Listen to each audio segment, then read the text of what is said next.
आदिवासियों को लोकतंत्र सिखाने की जरूरत नहीं है, आदिवासियों से लोकतंत्र सीखने की जरूरत है। और देश की आज़ादी में अगर देखा जाए सबसे अधिक अगर त्याग बलिदान दिया गया है तो आदिवासियों का त्याग बलिदान दिया गया है। एसटी एससी के संवैधानिक अधिकारों पे कहीं न कहीं कुठाराघात किया है। माननीय सभापति महोदय, अनुच्छेद 243 जेड-सी के प्रावधानों की धज्जियां उड़ाई जा रही है। का पानी हो जाएगा और यह स्पष्ट हो जाएगा कि वर्तमान सरकारें हो या पूर्व की सरकारें हो, आदिवासी समुदाय के जो संवैधानिक अधिकार है उनके लिए कितने संवेदनशील है।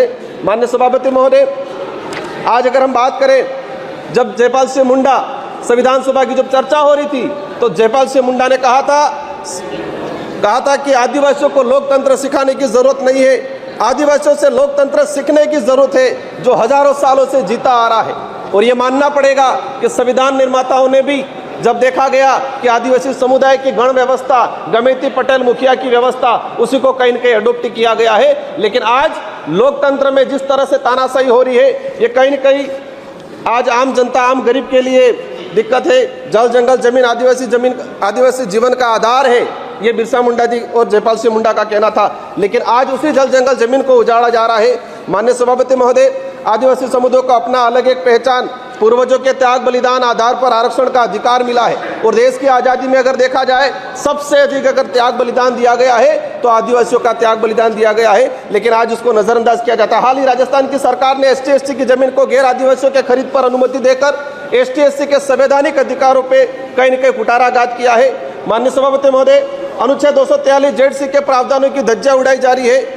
आदिवासियों के संवैधानिक अधिकारों को लेकर सुप्रीम कोर्ट के कई जजमेंट आए। Samatha judgement 1997, Vedanta judgement 2013, Ramareddy versus state Andhra Pradesh 1998, Kailash बनाम महाराष्ट्र सरकार 11 जनवरी 2005। लेकिन आज तक इन सुप्रीम कोर्ट, हाई कोर्ट के जो जजमेंट है वो आज तक लागू नहीं किए गए हैं। आप अपन निकाल के देखेंगे जितने भी जजमेंट आए ट्राइबल इलाके के हित को लेके, आज तक उनको लागू नहीं किया गया है।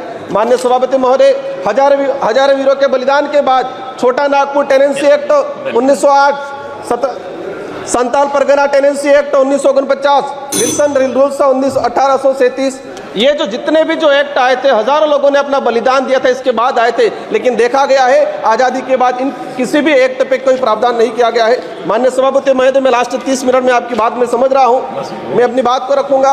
हमारे देश की न्याय व्यवस्था की बात करें, धन्यवाद। एट्रोसिटी की जो बात करें, देश के अंदर इतनी एट्रोसिटी हो रही है।